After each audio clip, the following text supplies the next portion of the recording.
See if YouTube's working any better tonight.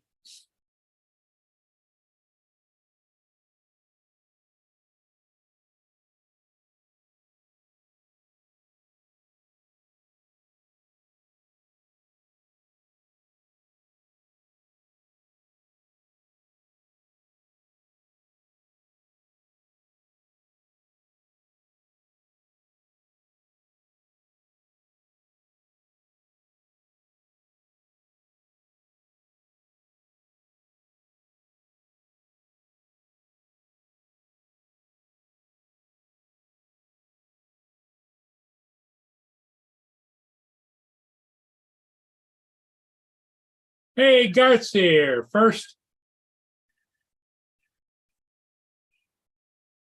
How you doing, Garth?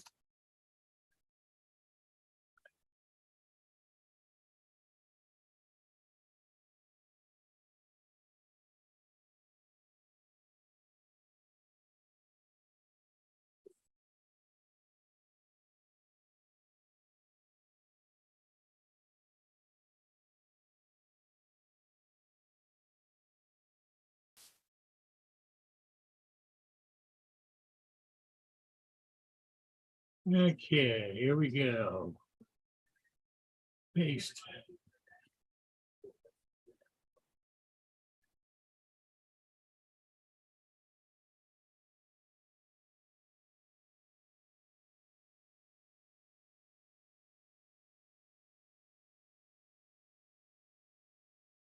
Hey, Lance, how you doing?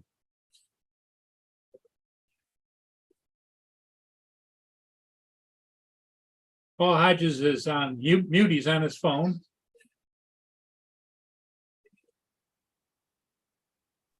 I'm Okay. here catching now an agent.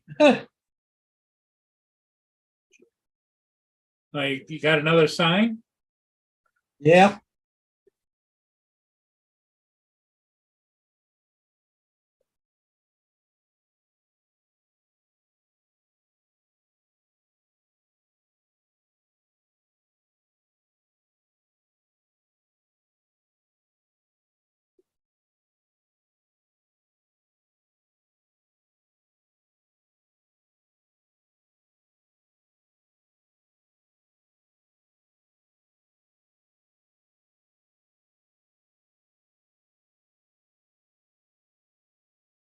Hey, Lance.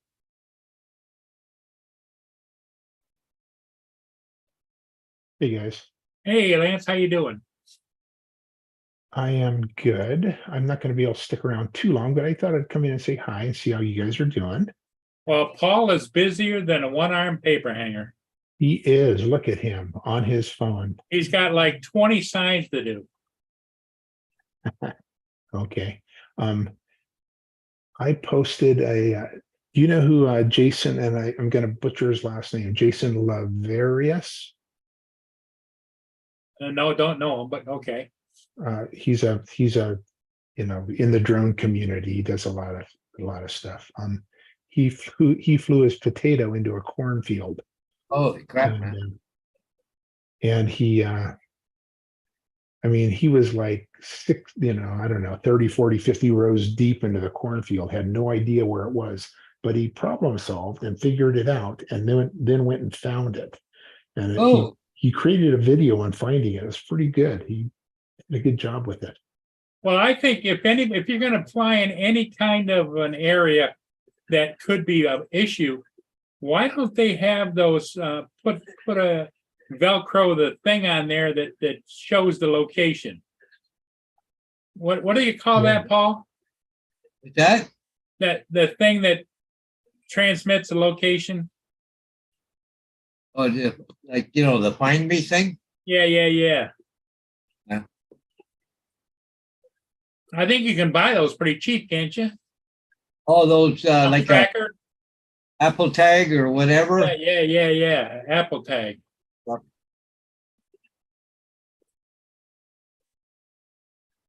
Well, I'm glad he got it back. Yeah, I just posted the link. It's rather long. You don't want to show it here because it'd take forever. But yeah, and once you see him, you may recognize him. He's you know, he's on quite a few podcasts in the community, but he does a good job. He just does a good job. I flew with my head tracking on with my Avata, which is Hello, Chuck. it's intuitive, but Hello. not really. And then but he did a good video on how to do it. So I kind of watch that every once in a while to try to get better at head tracking with the Avata, because it's a bit. Here comes Head Dominic. tracking. Head tracking. You doing head tracking? Head tracking with the Avata, Chuck. Yeah, I haven't turned it on yet because I turned it on before I got used to the motion controller and decided that was a bad idea. So I'm about ready to Yes. try it. I wanted to do Yes, it in yes. baby steps. Yeah. And Jason Laverius, you know Jason, Chuck? Why don't I recognize him?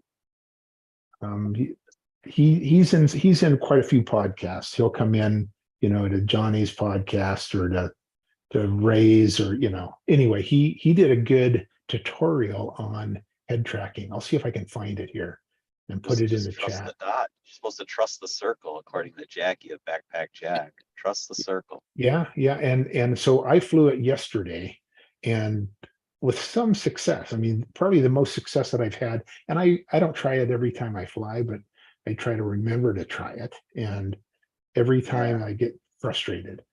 Hello, Captain Joe. Well, it's a little weird.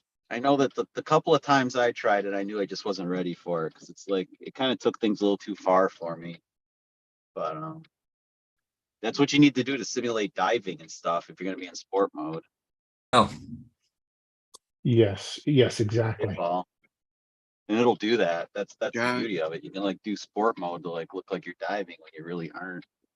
Damn, traffic savvy. I can't get out of here without dying. Crap, I got- Traffic a little heavy there, Chuck. Jesus, I'll say all directions. Okay, we're coming out. I don't care about anybody else. Coming out, making them as I come out. I lived. Chuck, I will send you a link to Jason's video on via Facebook. Hey, thank there's you. Rod. Oh, come on. Head tracking's easy. Oh, Yeah. there's Hot Rod is an expert as well. Hot Rod does. Yeah, good he's job of he's an explaining- expert in everything. I've had it since well, but I've also had the advantage of I've had the drone since the drone came out. Now, the thing with the head tracking, the one thing that head tracking will break you of the habit of, and it's kind of funny because when I was watching Marcus's videos with the Avata when he was flying, how do most people fly with the Avata? The Head wand. down. Head Head down, down, right, right? right, The yeah. kind Yeah, of you wicked. can't do that. Not in head You can't tracking, do you that with the it. head tracking. So once you start flying with the head tracking, it will Mhm. get you to keep your head up and sort of really looking, and you'll get better at flying the freaking drone. Mhm. So in other words, Well, what you're I saying think- is don't go out on a forest path and try head tracking. You basically look. You kind of look where you want the drone to go, and then that with the motion controller becomes like magic. Yeah, the plus on the screen is where you're looking. The circle is where the drone's going.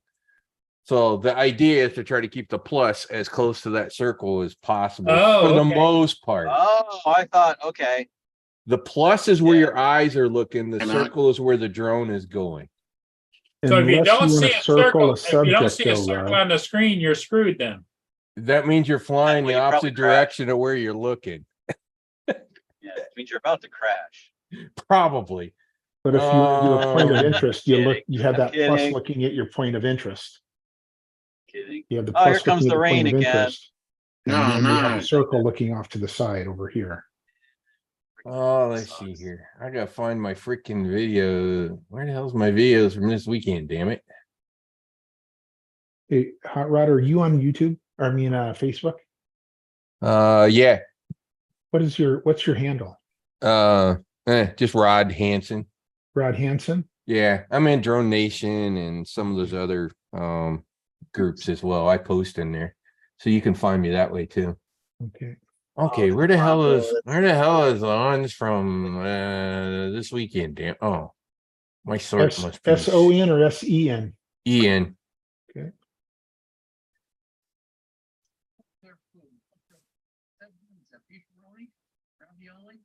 Jeanette, Pennsylvania, Fire Chief Bill Fry joins us right now. Chief, morning to you. Morning. How big a problem is this? Anyways, I heard you talking about the head tracking. It's like, hey, I did some of that this weekend. I haven't posted that video. Now I gotta find the video. Nice. I'll show you what I was Fine. doing. I'll show you where I was using it and why I was using it. I really need an NAS. There are a million Rod Hansons. I'll never find you. If you look on Drone Nation, you'll see that I posted on there if you're in that group. Okay, I am. Yeah. I've I posted lose pictures track of and them other all. stuff in there. Okay.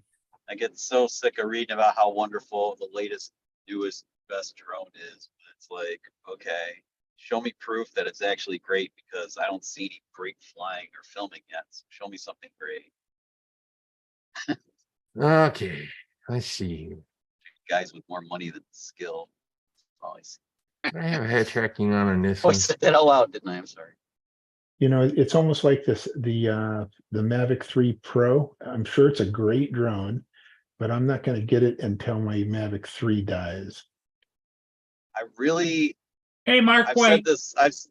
Hey, Mark, greetings from across the pond. Oh, I I've guess I said this did have before about Mavic 3 Pro. Mavic 3 Pro, because the cameras don't have the same, Yeah, It's there's not some the same. challenges there. you can't use all three like at once or Okay. individually switch. I think it's stupid. dumb that they just didn't put a real zoom lens on top of the Micro Four Thirds and you can just zoom in and out with just one camera. One thing they One, it did would have right- made the fucking gimbal a hell of a lot lighter. Well, yeah, but the Air 3 actually they did right. The two cameras match color wise. They match. It's the So exact if you- same. It's the exact same sensors. Part of it. Yeah, and that's the right way to do it. But I'm still not a fan of tele lenses personally. But that's just me.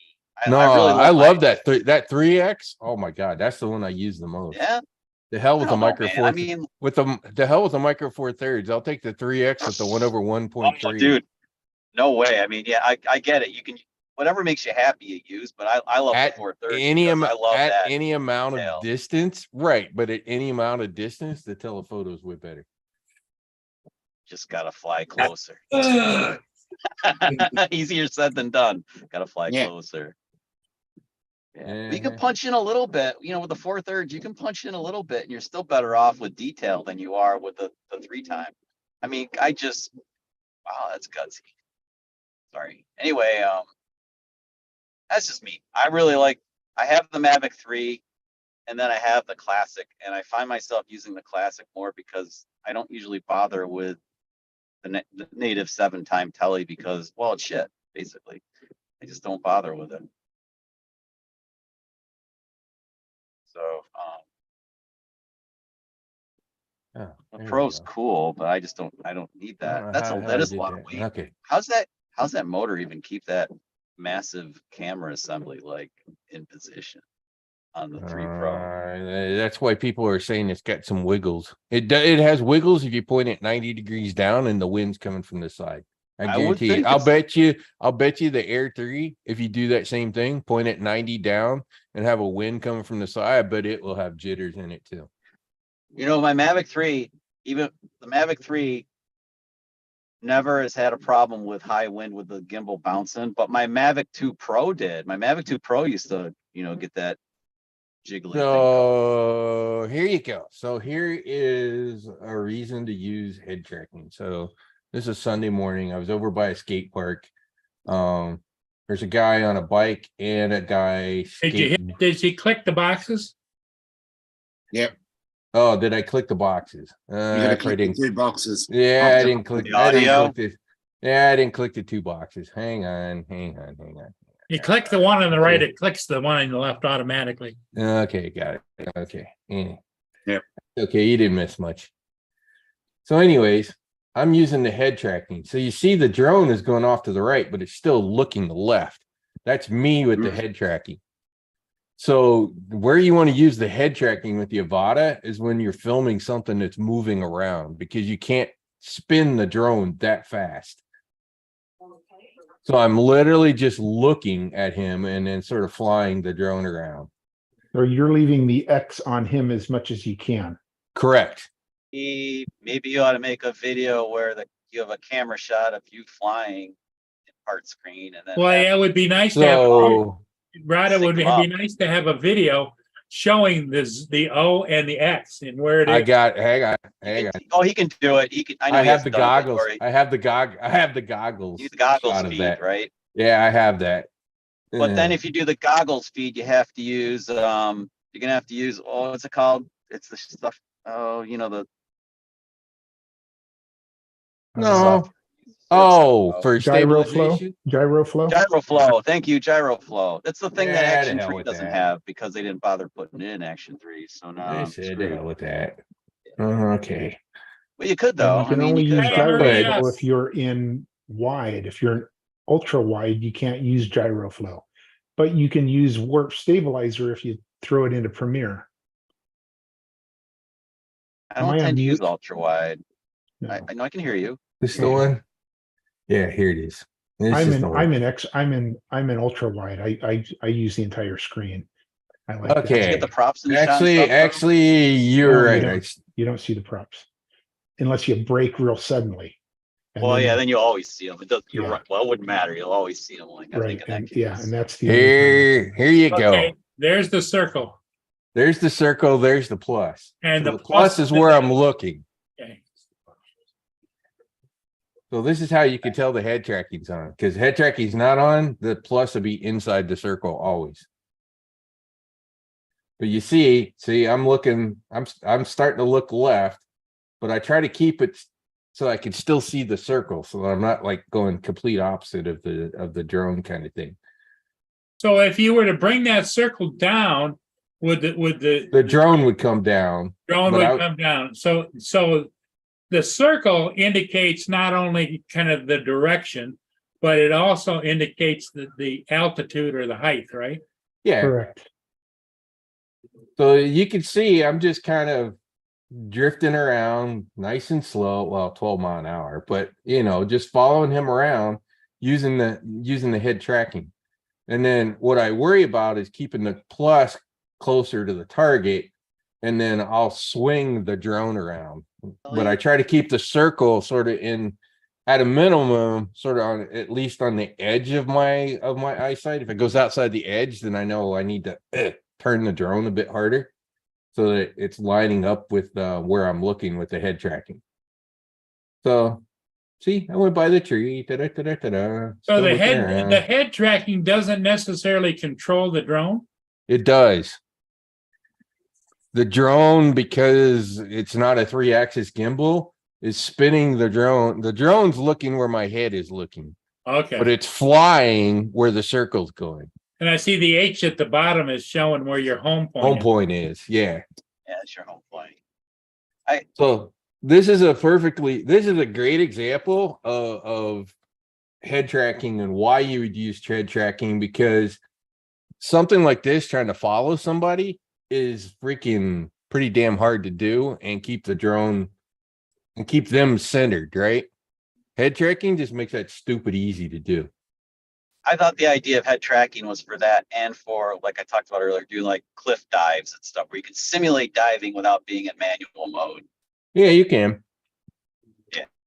That would be where I'd be interested in using it to get that feel without having to be in manual and crashing my product, because Jesus Christ. But if you're shooting any sort of moving object, see, I learned this because I use this for surfers. And I turn the head tracking on when I'm out flying over the surfers, chasing them around. Makes for great video. Surrounded by stupid today. Just today? Well, there's an excess of stupid. Hey, Jody, Mark. But Jody, you can kind of see how the drone with the head tracking that I'm kind of circling at times, right? And that was one of the things I was trying to tell Marcus because he likes to do orbits around his cell tower. And I was like, just turn head tracking on. You can do a perfectly grid orbit with head tracking.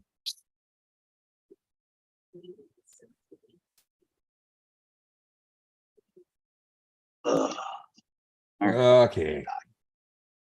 gonna drop off because another parking lot.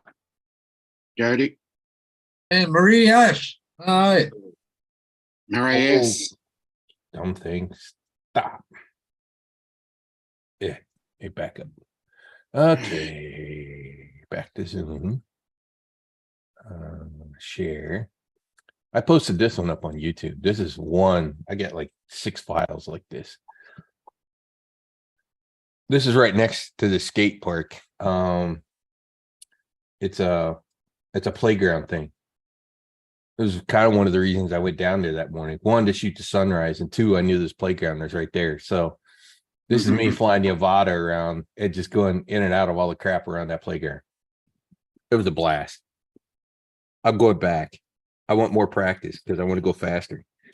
And there's a few things, got- a few gaps. I got didn't faster. shoot. There's a few gaps I didn't shoot that I want to go back and shoot. What is that? That looks like some kind of a wire across there or something. They had the plastic ribbon around it for some Oh, reason. I don't know why. Sort of marking area. That ladder right there, that's one of them I want to go back and shoot through the ladder. Yeah, I saw it. I just never did it. I cut through some interesting gaps. That's great. Yeah, I like the big blue one at the very end, like I commented on YouTube. Oh, you saw me do that, didn't you? I saved Yeah. that all the way to the end of this video. You did. That was your really, and this is That not was- a bad gap right here either. This is not a bad gap right here either. Yeah. By this the is way, good. I crashed it. When I Nah. first, yeah, hang on. Stop. Come on. Oh, come on. Give it back. Stop. Back up. When I first got there, that's actually the first thing that I flew. I went up in there and I went, hey, I see the little circle, right? I flew Yep. straight at it. Yep. Guess what's over the circle? Piece of glass. Yeah, it's a piece of plastic. I literally Oh. crashed. I went bonk Oh, and crashed right off the bat. it doesn't look It's like- like it though, does it? It's like, well, guess that's not a gap. I would have shot through that as well. That was the very first thing I tried to shoot through, and oops, crash. Right out of the gate. And they're like, oops, can't do that. one. Denied. And then I go over and a few times. I got some other videos. I flew through the swing set things there. But this is. I thought about a playground a while ago. I've been kind of looking around when I'm looking on Google Maps and shit. That's a nice playground. Mm-hmm. This Well, is like well 7 a.m. in the taken care of. morning on a Sunday, so there was nobody there. But it's well taken care of too. Oh, yeah, for sure. It's a very nice one.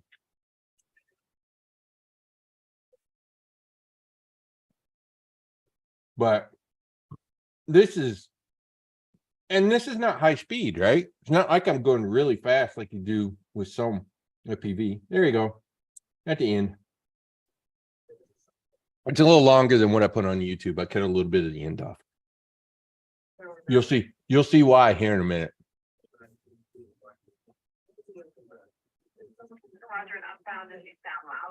So for YouTube, I thought that flying through that one piece was probably a good point. Here we go. Uh-oh. The brain couldn't figure out which way to turn. So I didn't. So I went down the middle. So that was Sunday morning flying with the Avata. Not bad. Oh, let's see here. Oh, that's a good one. Yeah.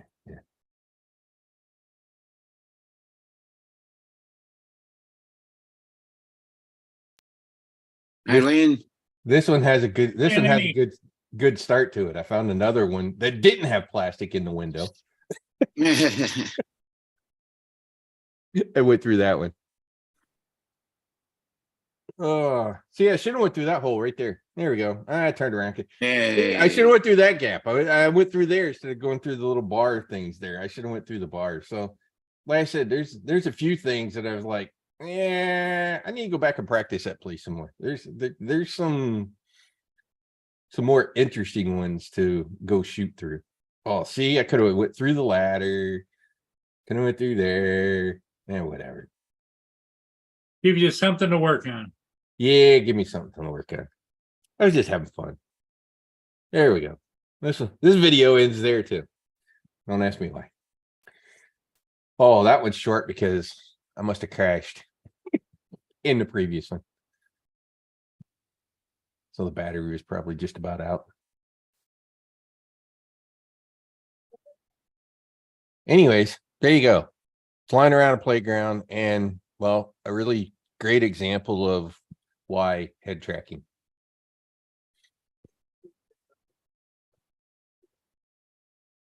I'm with Chuck. It does take a little getting used to of the plus and the circle and try and not end up with the drone going in one direction and you looking another.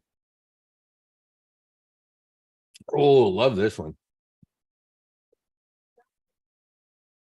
You see that?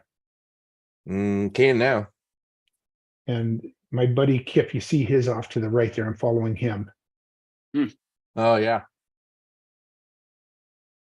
Nice gap through there. Yeah, Yeah. we shoot this is a good playground as well.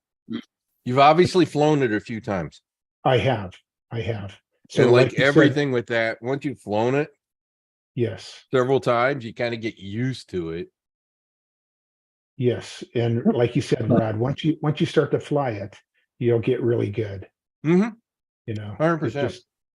it's just kind of practicing and this one's a tough one right in here. You've got to kind of PJ, That's why I kind of laugh at the guys that, Hey, like gang. can't figure out the motion controller. I'm like, you can do things better with that motion controller than you can do a regular controller any day of the week. I agree. End of story. And it's going to be smoother. There's no way you can be that smooth with two sticks. No, and like Brian Mackey wonders how we can fly with the wand. And Easy. You just keep doing it every day until you get used to it. And then it's Yeah. second nature. It's like an extension of your hand after that. and the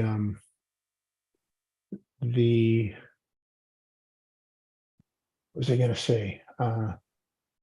The oval track that he wanted us to do, and he Oh, wanted yeah. I could do it in 90 seconds. Well, the wand to me was easy because you just kind of Yeah, you you know, just tilted a little. you just tilt it a little and around the corners and By the way, there was a cheat way to do that. You could have done it in less time how's that? using what I just showed you. Oh yeah. The head tracking. Yeah. Use the head tracking. You keep it lined up in the lanes and push the damn button. Yeah. Hey, Ed, and TJ, You wouldn't have been able to tell whether you really got out of the lines or didn't get out of the lines. Keep the plus in the middle of the thing. I was gonna do it, but I Mhm. couldn't find a track to do it on, so I never told anybody. But Yeah. that actually would have been kind of the cheat way to do it. In fact, Yeah. when he originally proposed that, he said it didn't have to be the Avata, it could be any drone. Yes. So, head tracking on my Mavic 3 Pro would have been great on Oh, that yeah. track because Yeah. of the speed. Yep. 47 mile an hour. Yeah, it can make it around that track pretty quick. Mhm.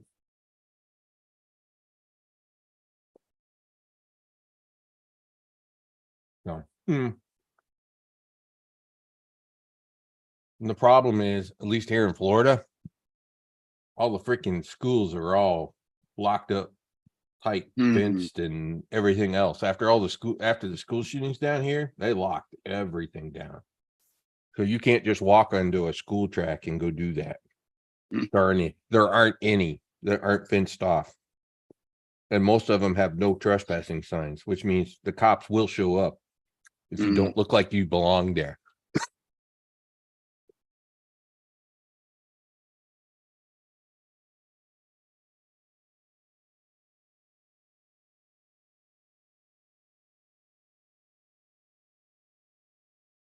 Anyways, Lance, that one on the playground for me, that was the first time there. Yeah, Never, and that's never seen that place before, which is why I was probably going slower than I would have had I been there a Hmm. few times. Hey, exactly. And the first time I flew that playground, the only one I flew through was the slide. I didn't fly through any of those other gaps. There's no way I wasn't, and Yeah, I got through the slide and it was like, okay, hold on. I'm not gonna, because it was a little Yeah, long and yeah. I made it. I thought, oh wow, best gap I've ever flown so far. And then I've been So- back 5-6 times since. As you can see, even on something new, I'm Mhm. pretty fearless with that drone. Yeah, it can crash and take a beating. And that's the other part.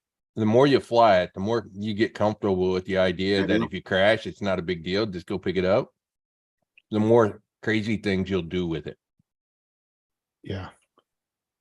Did you see Jason Laverius's potato crash in the cornfield? Mm-mm.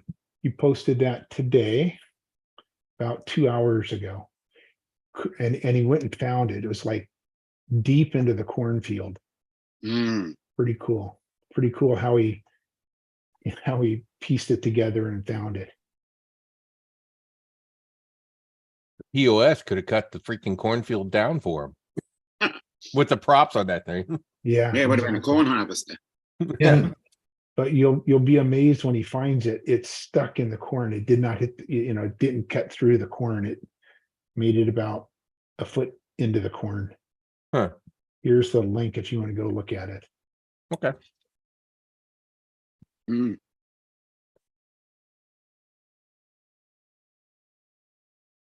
You know, the other funny part about that, Lance, that's the first time I've flown my Avata in probably like 3 weeks. Was that morning. Yeah, and that's, it doesn't, it takes some getting used to if you haven't flown for a while. I went to Mexico for a week and came back and I hadn't flown it. And I went back to that exact toy field and I crashed almost every time I went through the first 3 or 4, gaps. It was like, like I was new again. Yeah, I was surprised having not flown for so long that it was just like, okay, whatever. I guess it just shows you have flown it so much that Yeah, kind of doesn't matter. I'm a camera guy. I love my camera drones, but my Avata is my drone of choice right now. Sure. Well, you saw what I did with that biker and the skateboarder, right? With the head Yeah, tracking. yeah, You sure. could do some really creative video stuff with head tracking that you can't do with a normal camera drone.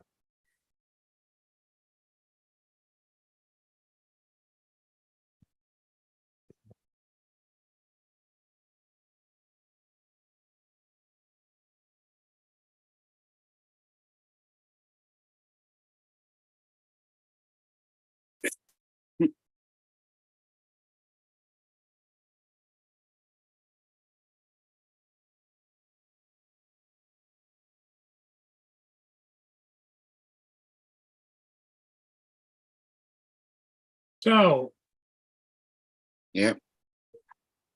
Dominic, Right. what's new with you? Oh, not much. Had a Same old, pretty same old, or what?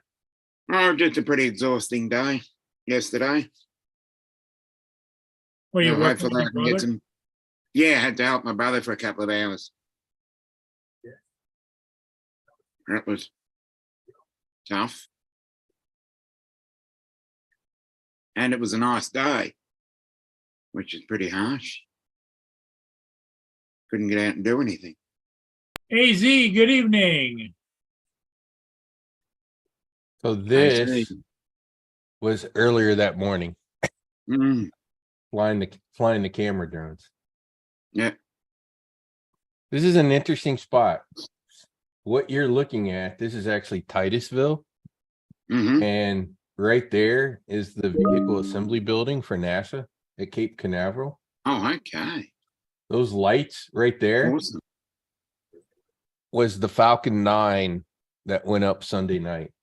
That's actually a Okay. Falcon 9 sitting right there on the launch pad, Right. which is why it's got the lights on it, because they had it lit up. This over here, you see some more towers. That's another launch pad over there. There was just no rocket on that launch pad, but the one that's lit up was, had the Falcon 9 on it. Now, want to guess what drone took that picture? It wasn't the Avata. It wasn't the Avata. That is true. Mhm. It's also not my Mavic 3 Pro. Yeah, okay, well, what's Your What's Mavic left? 3? Your Mavic 3? I don't have a Mavic 3, just the Mavic 3 Pro. Oh, okay. I got Autel stuff for the most part. oh, Believe it or not, this is the, I'll give you a hint, Dominic. It's the RYYB sensor. Ah, so it must be an Autel then. It's the Nano Plus. Mm, that's a hell of a picture with the Nano. yeah. A hell of a fucking picture. Everybody, lots of people like to knock Autel and knock that little Nano, but goddamn, the pictures you could get out of that thing with Yep. that RYYB sensor in low light, Mm. tell me that is not just a freaking great picture.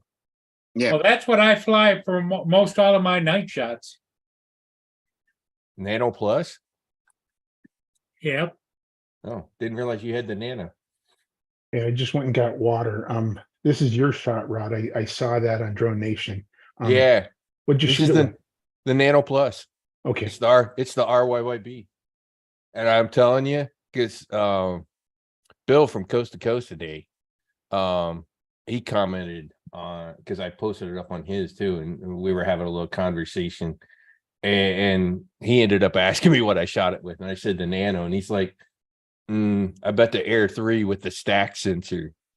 And I'm like, go ahead. I'd love to put that stack sensor against this RYYB. The Autel, forget it. I think the Nano probably still does better.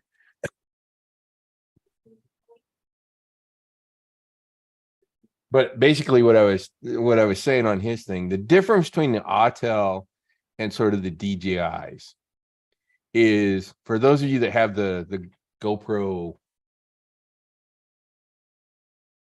did they only do it on the 11? I don't know if on the 10.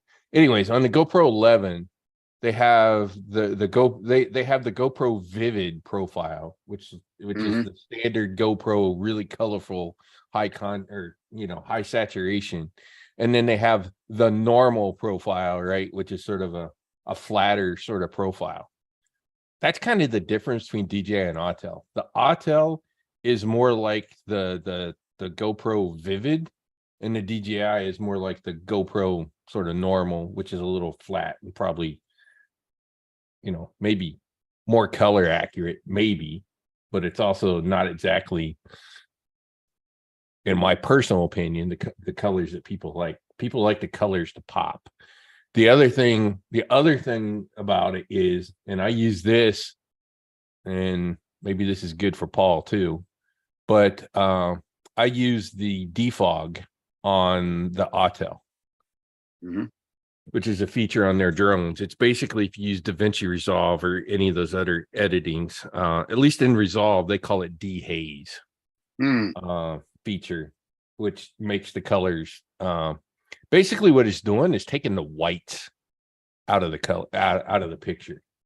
And you would go, well, what about white balance? The problem with the white balance is, if you change the white balance, it changes the colors to a different hue. Where if you're just removing the whites, it doesn't change the colors, it sort of deepens them, sort of increases the saturation, so to speak, of the colors. So you're not actually, changing the orange to a purple or a green or whatever, but messing around with the white balance. For the life of me, I don't get why DJI hasn't put that freaking feature in their software, because it's literally just a software thing, right? It's just some processing that they're doing to the picture.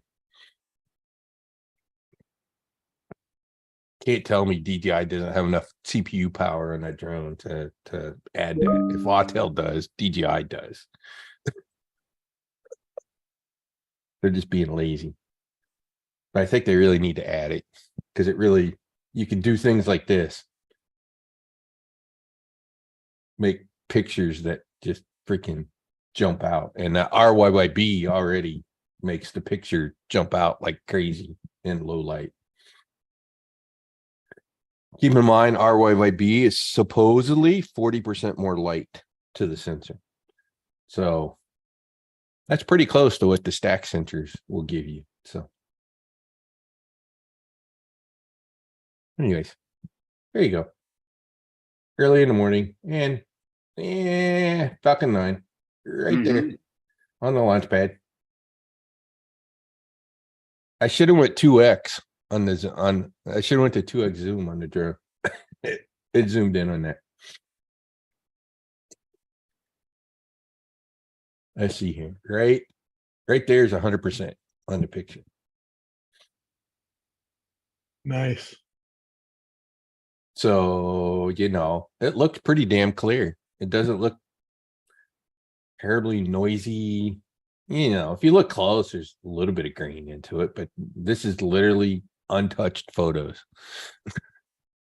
off that drone. I don't think anybody would complain at that kind of a picture. No. Nope. Is it And perfect? it's affordable too. Yeah, and it's affordable. And the other part of this is a manual pano. So this is probably 3 pictures combined into a panoramic with that Huggins software that I have. I love doing manual panos now. Even with mine. In fact, I do more of that with my Mavic 3 Pro than I actually shoot video.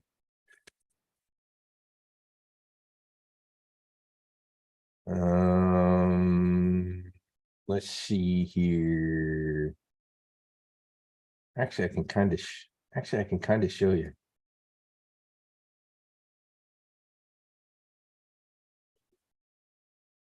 Yeah, let me share this one. Too bad Chuck's not here. He'd probably like this one. So this is the Mavic 3 Pro, probably off the Micro Four Thirds. I don't look terribly zoomed in.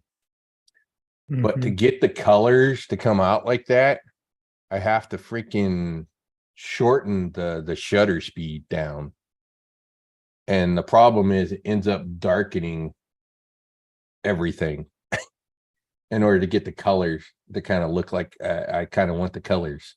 So Yep. inevitably I end up That's the with way.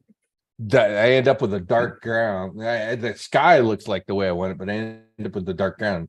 But you know, now look at that one coming off the RYYB. It doesn't look like I have a dark ground, does it? Looks like the Not ground as dark, no. not as sure. dark, right? The ground kind of looks like the ground, where the one coming off the DJI, in order to actually get the colors, you have to screw around with it, and then that darkens up the ground. How well do you know Photoshop? I don't use Photoshop.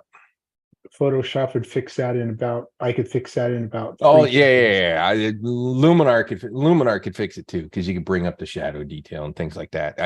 I've got it. I've got Luminar AI, Luminar Neo. I've played around with them. I know how to do that. I just The cool thing about Too much work. Photoshop, and Dominic, do you use Photoshop? No, I don't. Okay. The cool thing about Photoshop is in Adobe Camera Raw, you can select just the sky or just the ground, and then tweak that. So what you would do here is you would Yeah. select the ground, you would lighten it up, and it wouldn't touch the sky at all. Yeah. You know, because we all know that a camera can only read so many stops. So if you're exposing for that sun, it's going to make anything that's in shadows dark, or vice versa. If you shoot for the shadows, it's going to blow out that sky. So that's just the way And that that's works. something else that I've been doing too, Lance, is Hey, I'm not- Tim Johnson. I've not been putting the ND filter on. Same. I've Okay. been just using the variable aperture, right? And Mhm. messing around with the shutter speed. Yep.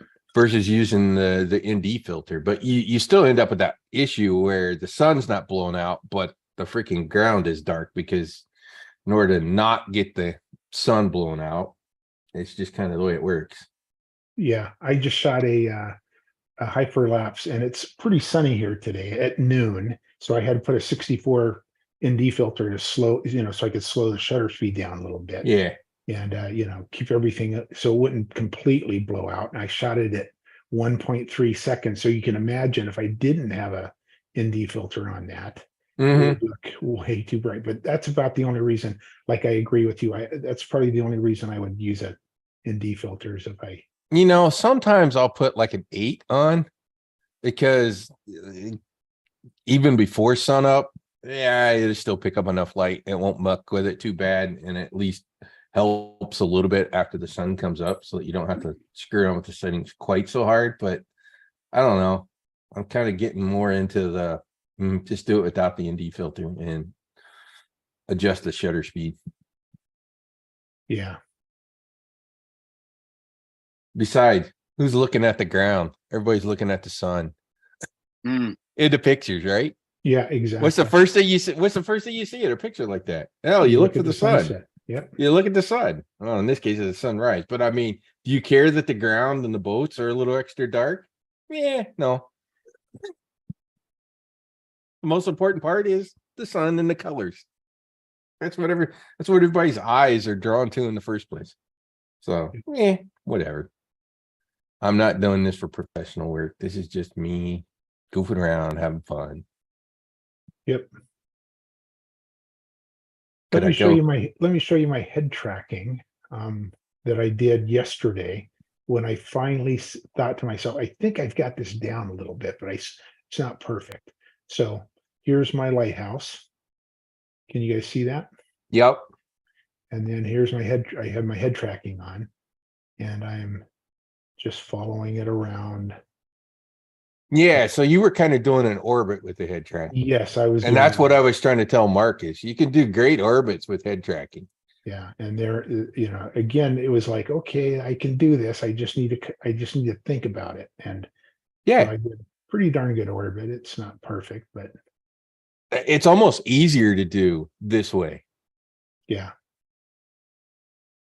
The only way you get a perfect orbit is they'll use the spotlight orbit on the drones, right? right. Manual orbits, good luck. I've seen people do some pretty good ones, but good luck. But yeah, the head tracking makes the orbits easy to do. Or like I said, if you're videoing moving objects, head tracking, just do the head tracking. Can't go wrong. Unless you fly the drone into a tree because you forgot the tree was over there. Yeah, see, and that's the problem that I have. I need to get a wide open space like this so I don't hit anything. I'm always like, you see I had a big tall flagpole I didn't want to hit, and the trees, and it's like, okay, as long as I'm far enough away, I'm okay. You saw those trees in that video of mine. I skirted right by them. Yeah, I knew they were there. Again, that's just one of those things. Do it enough, you'll get comfortable with it. It won't matter anymore.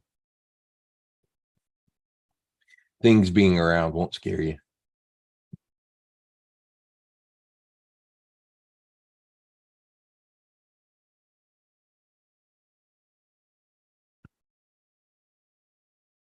But anyways, I'm starting to get to the point where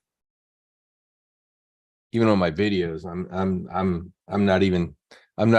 I suppose if you look at the tags, you can see what hashtags I put in there. It would give you a clue as to which drone I'm flying, but I'm not putting it in the titles or descriptions or anything like that because I don't think most people care. Yeah. Does it look good? Does it look like it was fun to fly? Great. Who cares what drone it was? Although that was an interesting question I asked Bill from Coast to Coast today too. It's obvious drones have sort of hit a plateau, right? They plateaued, which is why DJI put the stack sensor in to sort of eke out the next set of better quality, which is great. I'm glad they did. Now everything's going to have a stack sensor, at least from DJI, or people should bitch, rightly so. but it, you know, it seems pretty obvious that the quality, video quality is, you know, with each new thing is not leaps and bounds better than the previous one, right? We're getting incremental at best. I don't care. Incremental. It's like CPUs. It's like CPUs on your desktop, right? The next generation of Intel or AMD. What did we get? Oh, we got 5% better. Ooh, I need to go spend another $3,000 on a desktop for 5% better. Yeah.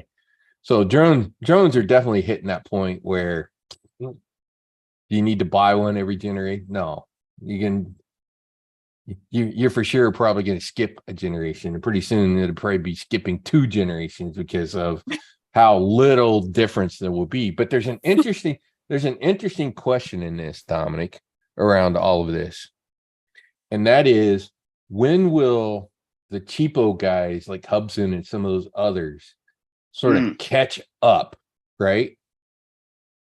Where Yeah, the big that's a good guys sort of point. plateauing. When will the cheapo guys sneak up on the when will that bottom And in catch them. and sort of catch up where Mm. you know they kind of reach where we're at today, but it's for $200. Yeah. Because that stuff is just I think only time will tell with that. But sooner or later, they're gonna have to sooner or catch up. later they got to catch up, you would think. Mm.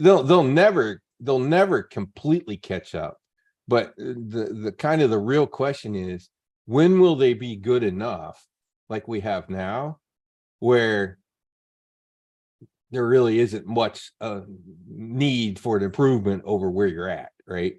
Kind of thing. And so it's an interesting question of when will the Hubsons and those guys catch up to this threshold where it seems to be, here's kind of the start of the plateau. When they hit that point, it'll be interesting.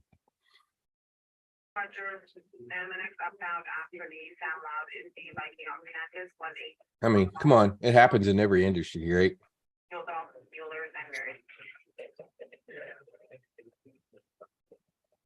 That's why even the cheapo Android phones are freaking pretty damn good. Yeah, because they're catching up as well. They've caught up too, because the difference, Because it's minor, things like Oppo it's minor differences for the most part. yeah, things like Oppo and most of the other companies are starting to hit closer to the Samsung in terms of Android. Yeah, no, 100%. The quality difference between the low end and the top end are getting closer and closer together. So one would think that same sort of natural cycle will happen in drones as well. Just the nature of the longevity of a technical product.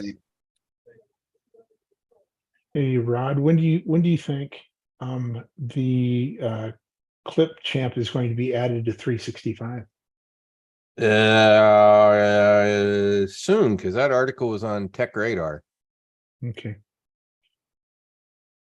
Tech Radar, Tech Report. I don't know. I read them both. So soon. And you think it'll be the full version? Yes, for sure. Okay, good. Remember, you're getting it. Come on, it's coming with the Microsoft 365 license. How expensive is that license? We're not going to give you the freebie version in that. Yeah, sure. Come on, it's like Xbox Game Pass. What do you think we do what we do with Game Pass?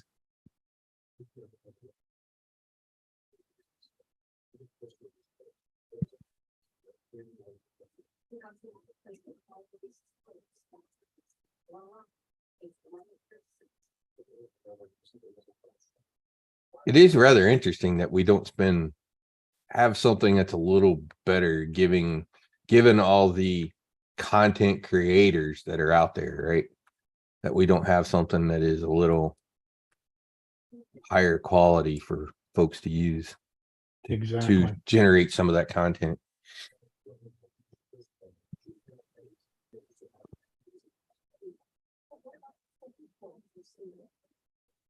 What I'm really waiting on, and maybe after the Russian-Ukraine war is over, maybe Luminar will go into video editing. I'd love to see something like Luminar AI for video editing.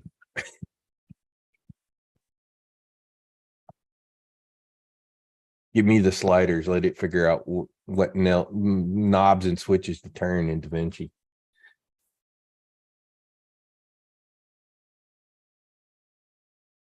It's Justin. He's getting old. He's got his glasses on. I've had glasses for a while. I just sometimes I wear them because I get headaches if I don't. Dre's in the chat too. All right. Jerry, Hey,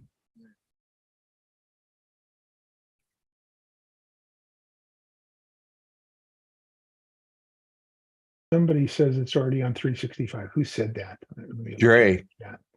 Dre said is that? it just the free version, Dre? I thought we were putting the full version. I don't know.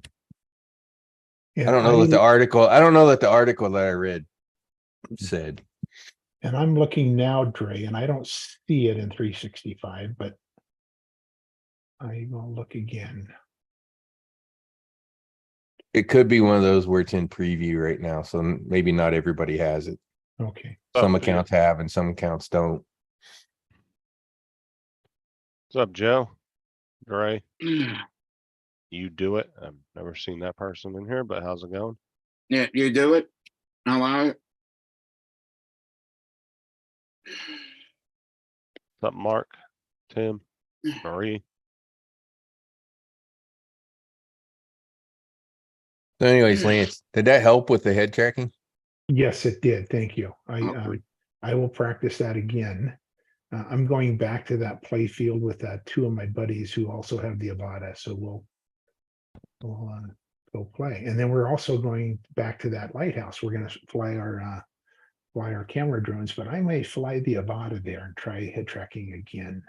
See, what would be cool is the playground on the bigger gaps that you're flying through. Mm-hmm. As you start to go through them with the head tracking on, turn sideways so that you flip it as you're going through, yeah, that'd be kind tough. of thing. You obviously want to do that on the big gaps, not the Yeah. little gaps. But I've thought about doing things like that with it, with the head tracking. You can be pretty creative.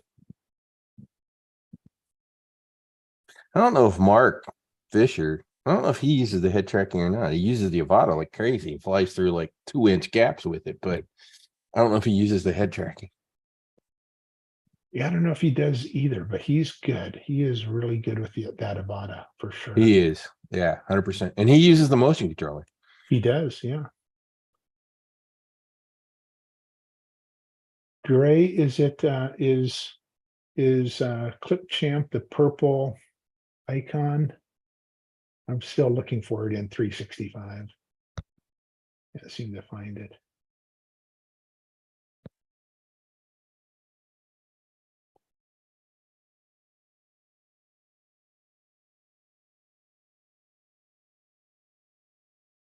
Probably depends on whether you have the preview or not. Hmm. I don't know that it's fully released. I think it's in preview. So you may have to have be set up to do the previews with the apps, 365 apps.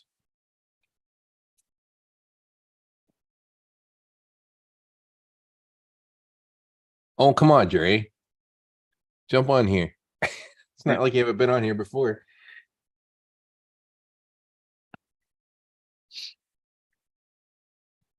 Of course, he might be sitting out in the field somewhere flying too. So, maybe you can't.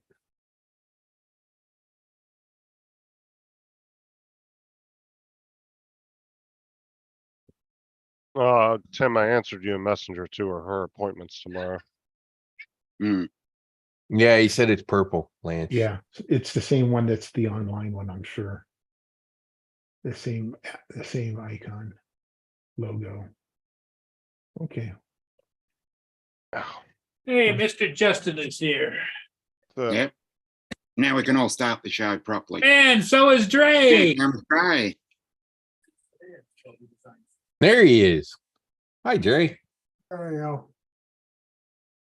So you like that, voice to text feature, huh? Yeah, that's a neat little feature I like on it. It give your video a real nice professional feel to it because you can slow. If you know how to type in and leave spaces, it almost sounds like a very natural voice. If you just type as you like to type in a regular paper, it'll talk too fast. You know where they got that, you know where they got the code from, right? Where's that? Oh, come on. Where do we have voice to text? Well, I Which remember- app? Which well, app? No, see, Teams. Teams. I was going to actually Right. going back to the old way. Remember the old Dragon software Dragon. from years Yeah, ago? yeah. We don't own we don't own Dragon. We don't own Dragon Dragon. was So my first voice detect as well. Yeah. I remember the old Dragon software. But yeah, but Teams in and its transcribe, they probably use that code. Yeah, probably so. But I've been using Clipchamp, especially at work, because I didn't want to install my my Sony Vegas on the city's computer because it's so limited. And even at Clipchamp, because the city only gives us like 8 gig of RAM to play with and stuff. So I have to put everything on a secondary drive, pull it into it, and then when it all tries to edit, sometimes it gets stuck because it doesn't have enough RAM to play with and stuff. But to make a quick little 2-3 minute video, it works fine. The only thing, and it might be because of the computer at work is not very sophisticated. It has what I found has a little issue with transitions, and I think it's because of the computer at work. Just can't handle transitions. But other than that, it lets you edit really simple, fairly direct. There is no fancy key code. You just kind of drag the bar where you want it. You can edit music right down to the certain points that you want the music to be in and everything else. So it's a real nice entry level editor that has some nice features to it. I got a suggestion for everybody that's in the tech world and kind of techies on something that I got that I highly suggest. It's Buffalo. No, that's not big enough. it's not a flash drive. It's not a flash drive. That's an external SSD. It's an SSD that plugs into your USB, so it's faster. Yeah, Right.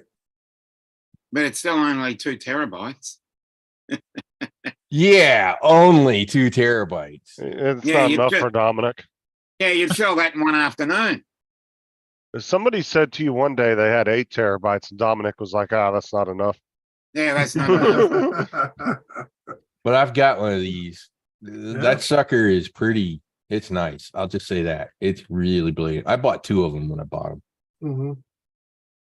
So Now, do you use it as a operating system unit or just extra storage? just storage. Oh, okay. So, yeah, all right. I was going USB to USB and getting about 200 megs a second. Mhm. It probably would have gone faster if I'd actually copied off the internal SSD drive. Right. Mhm. So theoretically, I don't know, whatever the throughput limit is on USB 3.2. Yeah, that's the only thing slowing it down is the throughput of the USB-C port that you're using. So you can Is it- still get like 500 megs a second or something like that coming off Yeah. of the internal SSD drive, which is a hell of a lot faster than the flash drive. Yeah. 'Cause 30 what I noticed- megs, 40 megs a second. And what I noticed, a lot of companies still with the motherboards, they're trying to go cheaper. They'll give you 1 or 2 of the high speed C ports, and then give you about a half a dozen of the old 2.0s. Yeah. And I'm like, dude, why don't you just make them all 3.0 or higher? Stop trying to cheap out, but that's how they cut corners. Well, the Intel chipset now Ron? has so many of those 3.2 USB in the chipset that Yeah, it's hard for Yeah. them to not stick like 4 of them on there. yeah. Like I said, a lot of times you only see like 1 or 2. You know, and you'll tell because it usually will be an orange one in the back, something like that, and the rest of them all be blue. Mm-hmm. Anyways, it's an SSD instead of a flash drive with obviously larger capacity than the flash drive.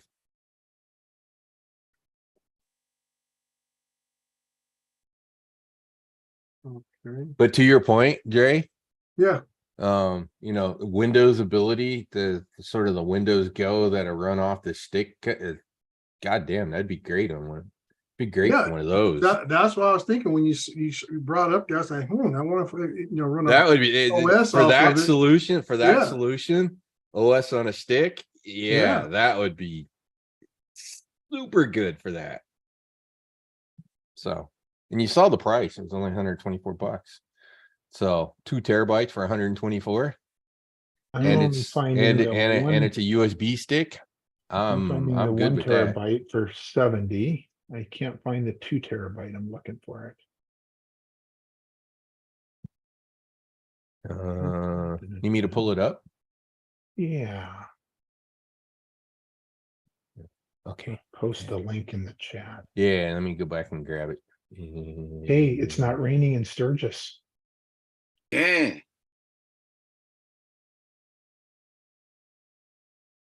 Okay, I'll put it in the YouTube chat.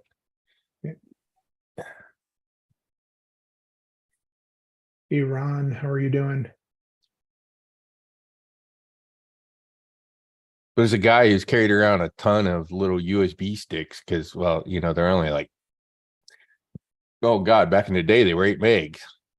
When you got the 32, I when you remember got the those. 32 gigs and 64 gigs on those flash drives, it's like, great. I can almost copy some stuff now. Yeah. I have mostly 128 gig USB sticks floating around. So that thing at 2 terabytes, I'm like, thank God I can just have that one. And it's fast as hell. Yeah, but the trouble is, if you have just one and you lose that one, Oh, that's You're why I in bought trouble. 2 of You them so always I can gotta back it back up on it. That's why you buy 2 of them so you can back it up on the other one. yeah, You leave one at home and Always take the have other one one. with you. yeah. I always have one big one and a lot of smaller ones. Well, in this case, I just have 2 of the same thing.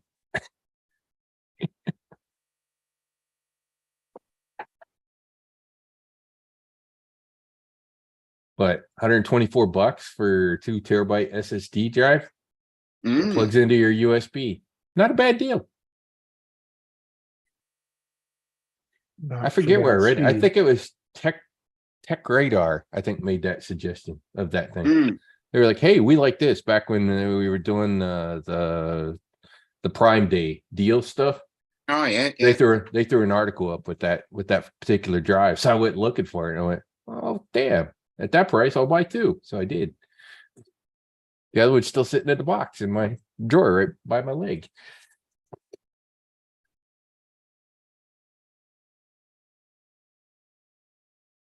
And Buffalo makes good shit. Yeah, I know. A lot of people don't know about those guys, but they actually make good. They make good stuff. Yeah. well, they've been around for quite a while. They used to be They into have been. the NAS stuff for a while. They first came out, the NAS Mhm. systems. I need to get me one. You don't have one? No, I need to get me one. I'm totally shocked you don't have one. Yeah, I know. I know. Yeah, I want to we're get one of those 5 bays and stick like 22 terabytes in every drive bay. Yeah. I got That's the money. I got a pre-made one that has 8 terabyte in it, and it holds basically everything I do off my phone, everything I play on the stereo in the family room, as far as all the music stuff like that. It's on there. But the biggest thing is that everything on my phone goes right to it. When I Sure. take pictures, stuff like that on my phone, it backs up right to it. Yeah. No matter where I'm at on my phone, it'll back up to that thing. Are you Yeah. natted? Yeah. That's the thing I worried about is, so I have the from Spectrum, I have their router, Mhm. and then I have a router in mine, so I'm effectively natted off of the Spectrum router. So Yeah, you that's what I- kind of said, and it was still is your NAS on your router that is Yes. effectively natted, and Yes. it can still hit it from the internet. Yeah, no matter where I'm at. Like I said, I have an app for Which my which for the NAS rou- do you have? Which NAS I do you have have? the The Synology? no, not Synology. Let me bring up the name on the tip of my tongue. I just can't think of it. Yeah. Uh, QNAP? the MyCloud by Oh, Western Digital. Western Digital. Yeah, Western Digital Yeah, MyCloud. the MyCloud, the little dual drive thing. Yeah. Yeah, I I've have seen an those. I have an 8 terabyte one, and like I said, I have my regular Verizon router. Then I have another what you call the other ones with the 4 antennas, real popular ones made by man, it sucks getting old. You can't remember nothing. Asus? No, not I like Asus. I love the Asus Ah. routers. God, man, I have to go out in the garage and look. I'll probably pass out from the heat. But you know what I'm talking about. It looks like the Asus, but it's made probably made by the same company. Just get different. brand name on it. Yeah. There's a couple of different brands. Yeah. I'm trying to think of the one that starts with an L that's out there. Talking about the The names on Linksys? this, huh? Mine's not a Linksys. Linksys? Linksys. That's the name. That's the one I was thinking. I of. got the other one, the real popular about the last. Matter of fact, Justin knows because Justin has one. I think. What? Netgear. It's a Netgear. It has Netgear. like the 4 antennas. On the No, back. I don't have that. I think Sean had that. Oh, okay. He had Could a be might- really- Linksys, could be Linksys, the other one. Netgear, can be Asus, and there's a bunch of other. Yeah, they all look manufacturers. similar, the same. But I have that off my Verizon router, and I usually everything upstairs in my house runs off of that one and stuff because I have it pinned up against the garage ceiling in there, right below the girls' bedroom and stuff, so they can play their games, whatever else, off that one. And then everything downstairs runs off the main Verizon router. And I when a guy put it in, I had him, put a line right through the wall of the garage, which is shares the same side wall with the family room, and run it right to my switch that sits on the back of my entertainment system in the family Mm. room. So I have a 16 port switch there, which is what that NOS is attached to, and the TV and DVD player, Blu-ray player, and my music streamer. All that is connected off that switch in the family room. Here. And then I have a server in the garage also. Yeah, my Spectrum router's on one side of the house, and Yeah. I had a company come in and run a wire. I'm hardwired to my router in my room, so Yeah. Yeah. I would have liked to have them put the router up in the attic, but I just don't, my attic is not accessible like the old ones on the East Coast. Where they kinda- where they gotcha. drop down with a ladder or steps or Yeah, whatever. yeah. Yeah, I would, if I had that, I would have had them put the router in the attic. That way has a better spread across the whole house. I'll probably get a new router when they finally come, when the Wi-Fi 7 ones finally start coming out. Not that I have any Wi-Fi 7 NIC cards in anything yet, but No. Well, eventually. the 6 runs good for mine and I was Oh, yeah. surprised. My old little Samsung Note here has Wi-Fi 6 on it. Yeah, a and- lot of the new stuff has Yeah, and they're like Wi-Fi the, 6. Yeah, then when I got this new motherboard last year, it has Wi-Fi 6 Yeah, and stuff. So I get some good, up and down speeds. I'd use mine, but my desktop is hardwired Yeah. into like I my said, into my router. So Yeah, the like I said, I wireless would- part doesn't do any good other than for my laptop and my phone. Yeah, I remember the days where I had to have my hardware. I couldn't play nothing, when it's back in the old DSL days and stuff like that. You had to Oh have yeah. your system hooked up to the router, or you wasn't getting nothing as far as a Wi-Fi. But Or now, you couldn't play Doom, damn it. yeah, couldn't play that. For Yeah. sure. But now with the Wi-Fi 6, Oh God, I've seen that thing. The amount of antennas they're putting on these things, Yeah, and man, it that's- can be kind of crazy. Look at the Yeah, price. for the on right that amount of sucker. antennas at least. Yeah, now, look see, at the price on that thing. $1,000 I know. router. yeah. Now, like I said, I have this router, but I also have. I'm looking at these two. Oh, that's a adapters. That's a 2-pack for $1,000. $500 a put. Okay, yeah, I guess. I also have an extender out on the patio for the backyard system out there. So we Sure. watch movies out there. We can watch them off of the Amazon stick or whatever, and don't have no interruptions. Sure. So, Paul, did you get all those signs up? I was listening to you guys this morning as I was driving No, back out to. Not even close. No. I got Not about yet? 11 up today. I've already got 7 loaded in the trailer for tomorrow morning. Oh, And after I okay. get back, I got more now. So The Okay, I company heard- didn't give them enough coffee. So he didn't have No. enough caffeine. Is So that he didn't what- get them all not- in. Not enough Mortons, huh? I heard he had about 20 to do. Well, that's just one agent. Okay, like one, well, it's a builder, it's a home builder. All of Right. a sudden, getting a bunch of these places ready to sell now. Mhm. Well, so now I gotta go do them, but then I had another lady called me up. She wants 5 on another build. So Okay. there's 25. So then I got 2 more signed since then. So I'm up to 27 signs. Yeah, you keep this place and get to hire extra help. Jesus. And I could- Actually, I'm trying to remember what the hell's the coffee place up in Canada that's so. Tim Horton. Tim Hortons. Hortons. Tim Hortons. Tim Yeah, Hortons, that's yeah, it. Hortons. The I'm one- saying I was Mortons, thinking the Hortons. one that Wendy's deals with, Tim Hortons. Yeah. Yeah, yeah, He didn't get enough Tim Hortons this morning. yeah. Yeah. Well, besides that, he's been doing all the painting and the remodeling in his house too. Yeah, but that's taking so much time because he's painting all the new girls on the wall. Yeah. Nude girls. So, you know, he's got to make them look good. So it takes him I a don't little know. extra I time. I don't think his new girlfriend would like that. I had to cover over the ones I had on the wall. Yeah, I got it. He had to redecorate. I put a closet. Old houses don't have closets and they were built Mhm. in. So I built a walk-in closet out my 1 bedroom here. So well, you can't just do a closet because you got to paint this side of the wall. Now I got to paint everything. Yeah, And I did up here and downstairs, 32 sheets of drywall. So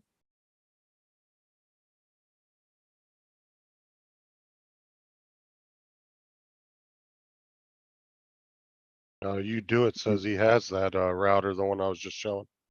all right. That looks like something out of Transformers. Well, that was a 2-pack, so that makes it like $500 a pop. That's that's about the high end of the router market.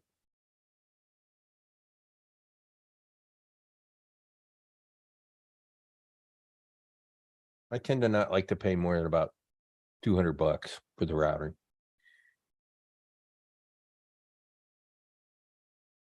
And I try to stay away from the $100 routers. That's sort of the bottom end. Some of them can be okay, but yeah.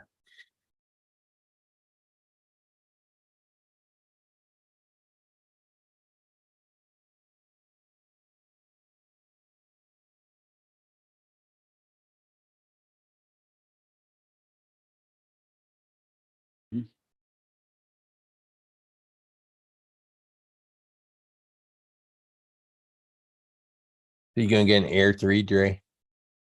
Because it has a stacked sensor. No, you haven't seen my latest videos?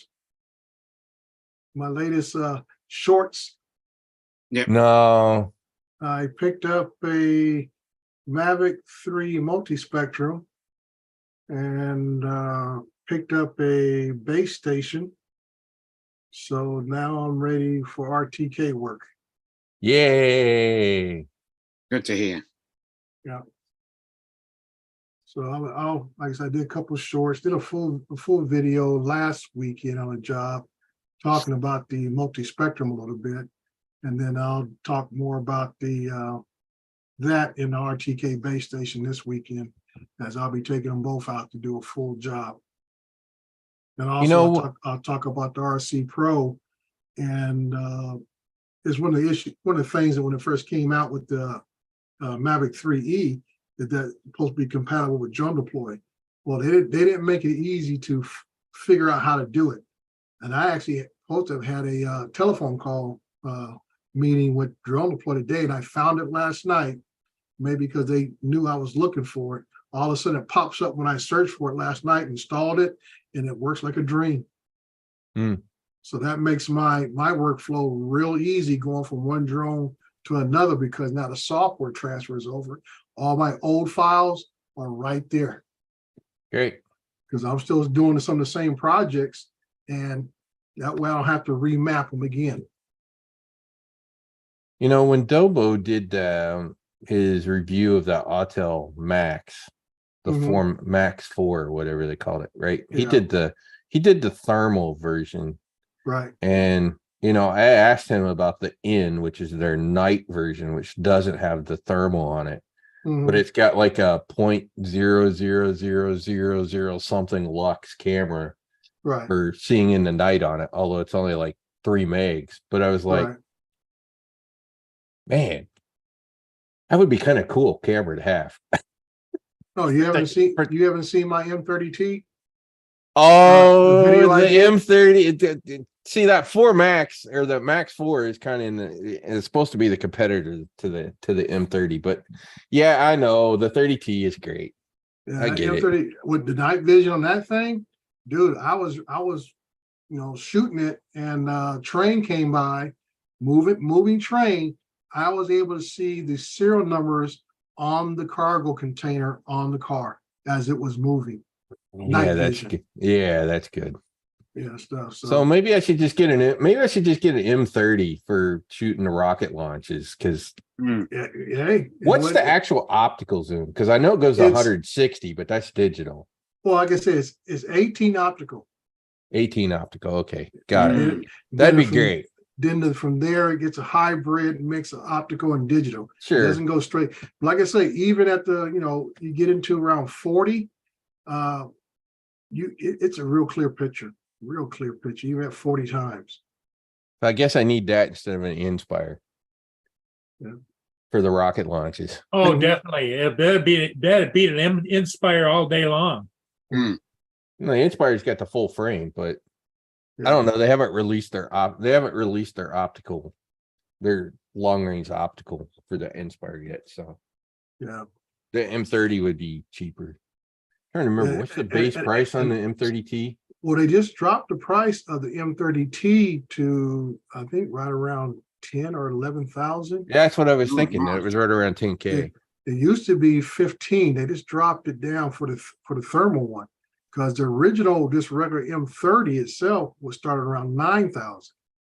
Yeah, I that's don't- I basically don't- what I remember. Yeah, so I don't know what was the deal with the drop on the price on the thermal one. Maybe they were trying to be directly competitive with that. And I think Autel. the non-thermal was the one that Billy had that he was flying around. I Might don't have been. remember. I had to go Might have back. been. I'd have to go back and look at his videos. What was the price of that Autel Max that Ken, did he say what the price was? I've not looked that up. Yeah, because That's a good question. I'm not sure. because I'm sure it's in the same price range. well, like I say, DJI doesn't arbitrarily just drop prices on anything. Yeah. So especially them to drop basically $5,000 off of what was their flagship a year ago. Mhm. I'm wondering what happened. A lot of people are ticked off. I'm like, I paid what it was a year ago, and I'm not upset with it.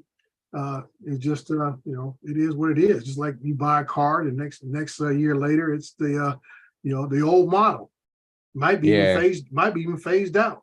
It's kind of it's kind of the weird part on the Mavic 3 is I don't know why they picked 7X. I don't know why they didn't use 10X optical. Mhm. Because if you look at the Samsung phones, right? What's the two Right. what's the two opticals that are on the Samsung phones? 3X, 10X. Mhm. So But also you're talking about, different sensor size. I think, like, I'm looking at my Samsung phone, it's got the 3 lenses on it, but it's only 12 megabits, yeah, I still compared- want I want 10X optical, damn it. I'm 13 miles from the launch pad. So with 10X optical, nothing. 10X optical, that means it looks like it's just over a mile away.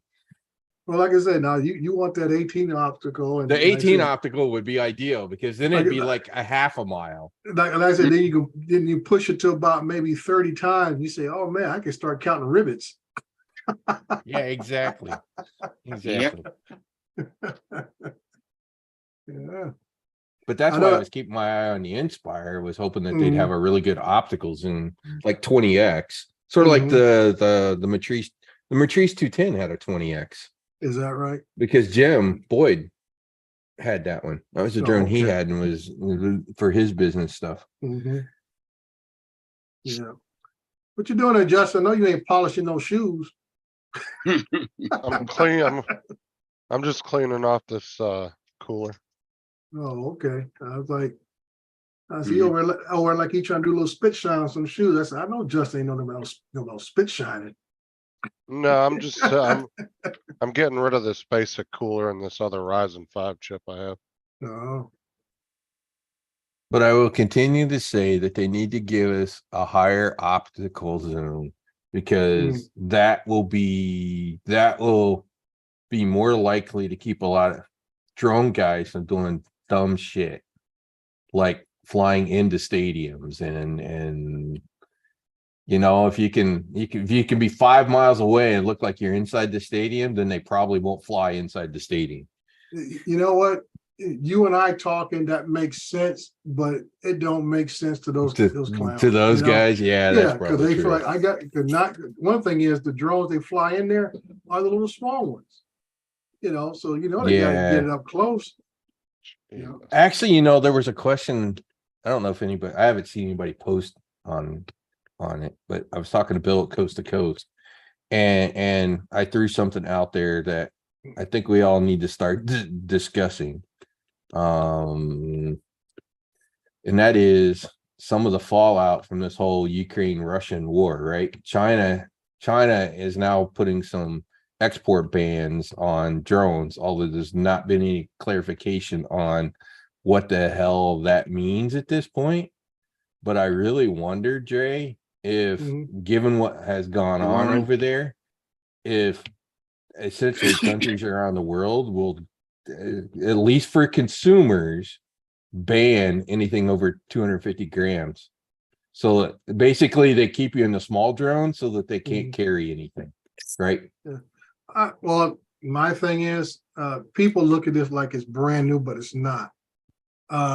During the Afghanistan conflict, the Iran, back when we were in Iran, I should say Iraq, they were using the old Phantom 3s, and they were using those for forward observers, for mortars, for artillery, all this kind of stuff. And I remember seeing a picture of about 15, 20 Phantom 3s sitting on the floor of this place they raided, and that's how they were using that to spot Allied troops and so forth. So I mean, the cat's been out of the bag for a while, and that's why I say China doing this, I think is political cover, because everybody knows who makes the most drones on the planet. China, no matter who it is, and the best drones that are made at that level, consumer level, come out of China. It's not like they're saying, because America. But I kind of wonder whether anything over 250 grams will become a hell of a lot harder to get, and whether they will ban anything over that size because of that war. It would make sense. So you don't have the public trying to drop grenades from drones. Yeah, like I say, it makes sense, but like the same thing, we also saw footage of a guy using a drone as a kamikaze. Yeah, thank you. Kamikaze type thing where they had, it exploded on impact and he just flew it right into the bunker. Yeah. So I mean, it don't matter if it's 250 grams or it's 250 pounds. It is what it is. You gotta love proxy wars. Yeah. Yeah. So I can say China doing what they're doing is more like political cover, in my opinion. Yeah, they haven't clarified on what that means yet. Yeah, like I say, it's just a political gesture. That's all it is. To say that we're trying to be responsible. But if they do that, will it make other governments start thinking about no, the cat's out of the bag, cracking down on that? At least when it comes to consumers. I think the cat's out of the bag. And like I said, when I went to that Drone On Expo last month, and I talked to the guy from Skydio, I talked to the guy from Wingtra, and a couple other people there, and they just flat out said, there is no return on their investment on development and labor costs to make consumer level drones in the United States. Flat out. The guy from Skydio said Skydio may, and he said that's a very thin maybe, return to the consumer level. they'll still sell the Skydio Plus or 2 Plus, whatever it is. But he said they are mainly focused on enterprise level drones and military applications. You know, that's their whole thing. Wayne Tread never got into consumer drones, and he said, why should we? He said there's no profit margin. I said they all know they can't compete with DJI. The guy from Skydio said we got about 400 employees. DJI's got like 4,000 employees. We can't compete. You know, there's no way we can compete. Yeah. You know, Now, sorry to interrupt, guys, but I'm taking off, going for coffee. So all right, anyway, Paul. Okay. we'll see you guys later. Enjoy. All right, Paul. Yep. Bye. But You know, and that's why when people are talking about, you know, the FAA is ruining the hobby, I have to go back and say, well, the FAA is only doing what the manufacturers are setting for a standard. If they're not making anything for consumers, the FAA is going to write regulations for enterprise level. Because I say of all this stuff about banning Chinese drones ever come to fruition, all this kind of crap, you're going to need to have a enterprise level drone to do anything.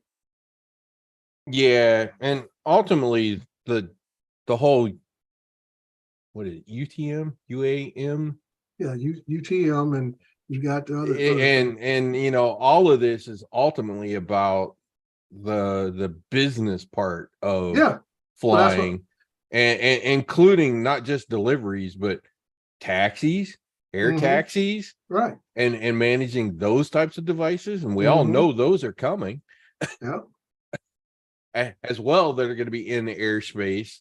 right. So the remote ID was just kind of the tip of Right. It's just beginning of regulating. the whole UTM system that they're right. that they're trying to build out.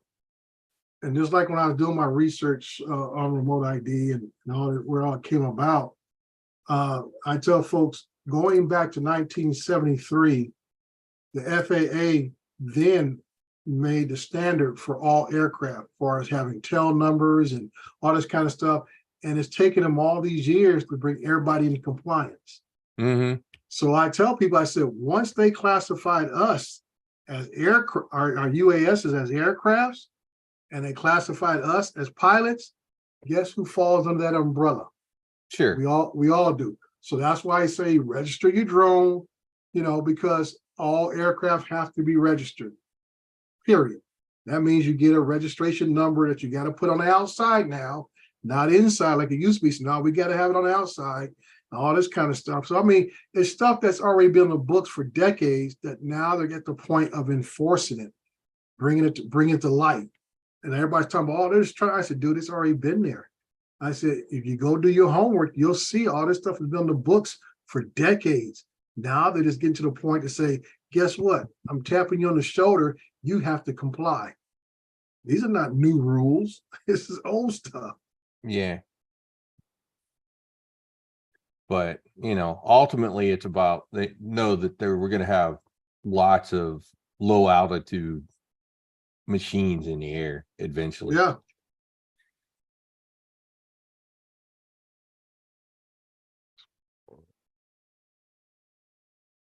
Although obviously the bigger problem is going to be around big cities more than anything.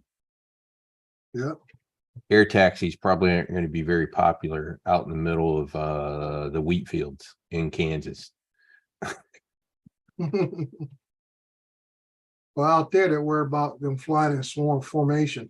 Was that about a year or two ago? I was talking about all these drones were flying in formation. oh yeah, I remember that. That was Remember that? And nope, I don't know if did anybody ever figure out what it was? no, it was in the news for like 2 weeks, and then all of a sudden nothing. No. But yeah, the military and all these people were saying they were investigating it. Yeah. Yeah. It was a bunch of what it was a bunch of Inspires, and they were literally flying in like formation perfectly. So Mhm. my theory is they were all synced together by something. Yeah, well, like I said, And there was if you can do a drone show, you know, syncing drones together, you can do the same thing to a larger drone and a bunch of them together. I mean, Yeah, it's exactly. all computer programming. So Well, you know what's going to be out in over the wheat fields, right? all Mhm. the agri drones. Yeah, That's becoming a gigantic thing Mm. for aerial spraying. You won't have the Yeah. airplanes anymore, and you won't have the freaking tractor out there spraying crap. You'll have drones out the flying around spraying your field for you because it's Yeah. just easier and cheaper. yeah, And hell, they'll probably get to the point that they have enough computing power on those drones with the cameras, right? They'll have the Mhm. infrared to be able to look at the crops and go, oh, we need to spray a little less, or we need to spray a little more. Yeah. From which is already, when I bought my multi-spectrum. they yeah, the gave- whole they- multi-spectrum thing. Yeah, They exactly. gave me a 1 year subscription to the ag app that DJI has. Not that I'll be using it anytime soon, but they already got apps for it where it gives you all the information for us in case you have areas that need less seeding or less fertilizer, whatever the case may be. Sure. You can adjust the drone on the fly. Anyways, that's just another example of things that are naturally going to be in the air that we as hobbyists are going to be competing with. Mhm. That the FAA has to worry about, like not having all that crap run into each other. Yeah. Well, out here we can't keep the helicopters from running to each other. Hmm. You just had 3 firefighters die in a helicopter crash here out in Banning area, about 20 minutes to the east of where I live at. And they were fighting a fire there near the Interstate 10, and they were in an observation helicopter giving directions, and one of the Sikorsky heavy lifts, they clipped each other. The Sikorsky landed, no problem. The other one crashed into the side of a mountain, killed the pilot and 3 observers. Kind of weird how they smack each other like that. Well, Well, it's not one- like we don't one- have the technology. The problem is Well- it's too damn expensive to put on devices that small. Well, Yeah. one thing is they were doing it at night. So I can imagine, even with experienced pilots, everybody else was experienced out there, flying at night, no matter if it's manned aircraft or any type of aircraft, depth perception is 0. So, you don't realize how close you are until you're too close. Mm.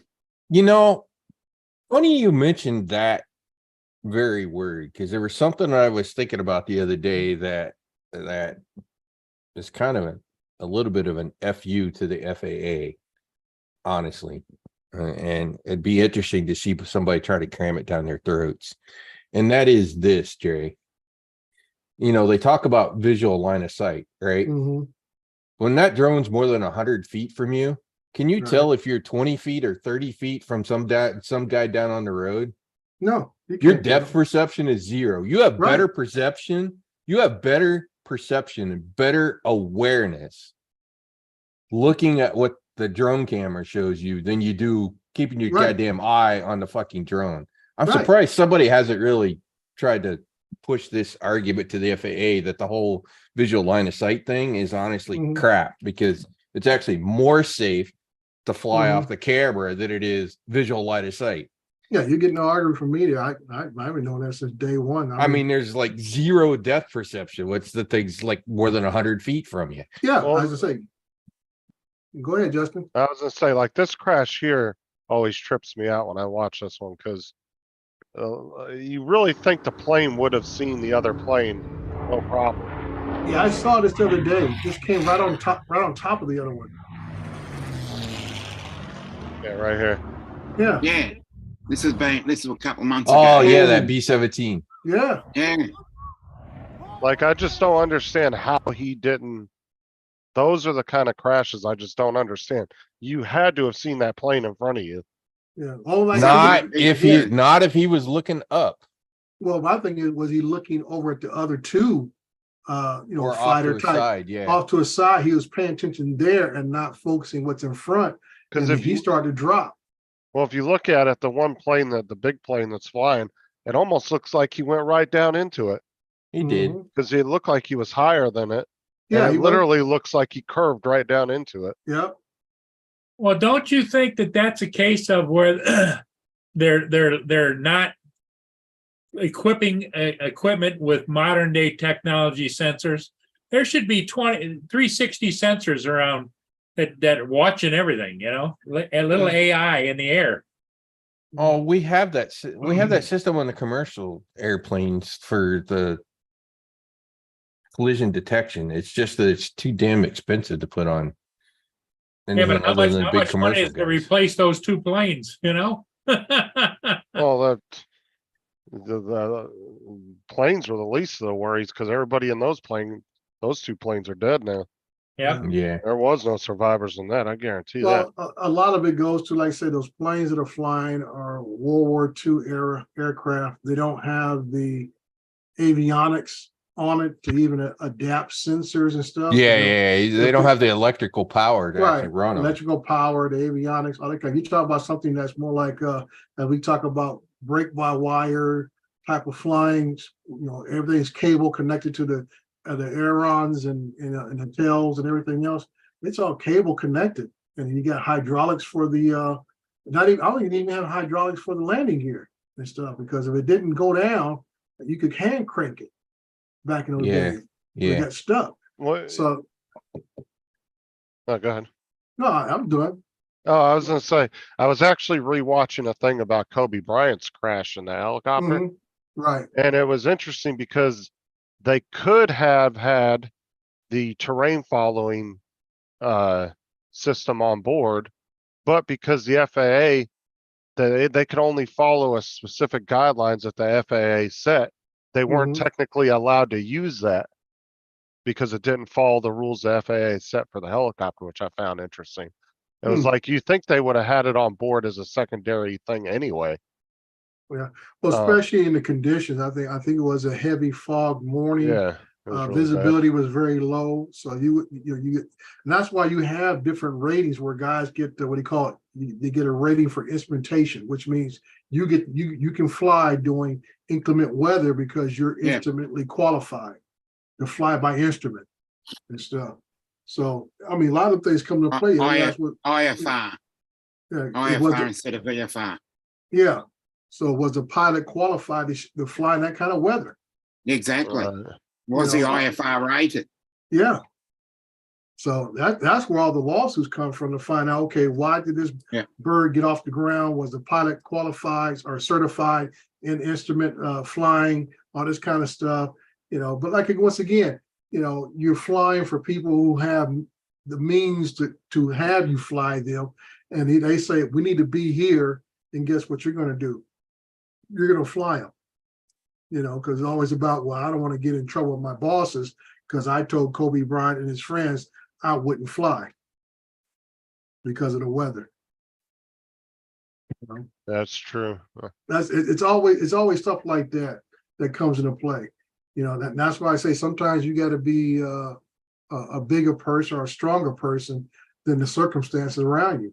Because that guy could easily say, you know what, Mr. Bryant, I understand you got beast one, but it's not safe for your safety and your family and your friends' safety. Yeah, I you've got can't to do the here. Risk assessment first. Yeah, risk And assessment. then work out if there's mitigating circumstances. And if you feel your gut reaction would be to, nah, sorry, not today. Yeah, but like I said, You always have to do a risk assessment. Right. And I'm pretty sure this guy probably thought about it, but then he said, well, okay, if I don't do this, what's the pressure I'm gonna get? Lose my job, or I won't be flying for these type of people anymore. It's always some other mitigating circumstance that gets in the way that says, oh yeah, he went ahead and flew anyway because of XYZ. And that's just a society we live in, dude. Nobody wants to play it safe when they're in a hurry. It's always a 2020 effect afterwards. Yep. It's still unreal to me that he's gone. You see all these memes on the social media, and out here in California, man, you see Kobe Bryant everywhere, dude. Yeah. You see him on painted on the side of buildings, everything else, and you think, dude, this guy's gone already. And they showed a picture of his wife and who was one of the youngest daughter. At the time when he died, she was just a toddler, and now that girl is like, 6th grade now. I'm like, holy smokes. How long ago was it that he died? I think it's about 6 years now. Has it been that long? That's what I'm saying, dude. It's like time is you think about it, like, man, time flew. I'm gonna have a look. No, I don't think quite 6 years. It was right before LeBron or right after Oh, LeBron, actually, it's only 3. 3? 2019, right? Okay. I thought it was Yeah. longer than January that, dude. 2020. Yeah, I thought it was longer than that. It was It just seemed January like- 26, 2020. Yeah. Yeah. You know.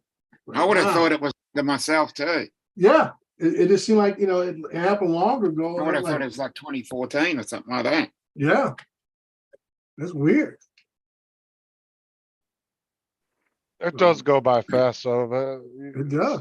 some famous person will die, and then you'll look it up one day, and you'll be like, "Shit, it's been 10 years already." Yeah. Yeah. And Or he- you think, oh yeah, such and such is, aren't they dead and they're still alive? Oh yeah. I hate that one when you I just- dislike someone. I just happened to be the other day. I thought somebody had died. They said, no, he just died. I'm like, wait a minute, I thought he died 10 years ago. Yeah. Yeah, Dominic. you're watching a movie and you say, oh, are they still alive? And Yeah.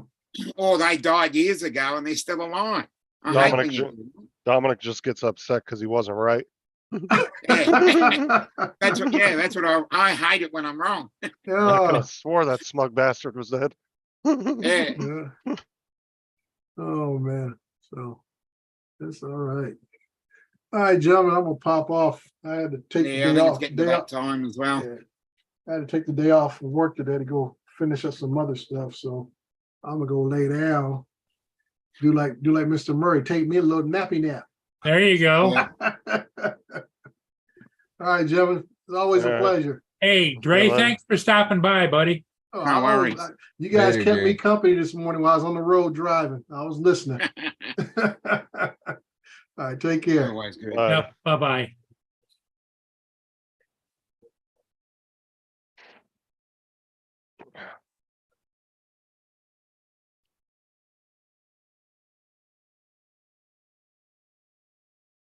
Mm. Yep. I think it's getting to that time. Yep. Yeah, that's a great question, Mark. That's why sports mode, the obstacle avoidance is off. Mm. Because you're out flying the sensors that are on the Oh. drones. I don't know if you do it still in the chat, but if you're curious, just go on YouTube and punch in sprayer drones and you'll see how big those damn things are. Yeah, they're And big. especially the one that it takes off from a major highway and gets smashed by a truck. I've just Ron, seen that's been doing the rounds. Ron actually has photos. He was in the hangar at his job with his buddy. Yeah. And they actually put one of those, what is it, the DJI Argos, or how do you say The it? T40. Yeah, the T40. 40. He helped his buddy put one together for his field. And he has pictures of Ron standing next to it. And those blades are look about 3.5 foot long. Them things are huge. And They're easily a meter. yeah, and each motor had 2 of them on it. Yeah. So, anyways, I think I'm going to take off as well. So, Okay, Yeah, I think Rod, it's time. take care. And Dominic, you too. Justin, are you going to be on later? We'll see. Tune in to Justin. He'll be on later tonight. Usually, is it 8 o'clock or 9 o'clock, Justin? When it's not really, when it's random, it'll usually be between 8 and 9 sometime. Mm. Okay. Tune in to Justin tonight. He'll be there. Take care, everybody. Justin, thanks for being here. Dominic, as always, thank you, my friend. I'll see you later. And everybody in the chat, take care. Bye-bye for now. Bye.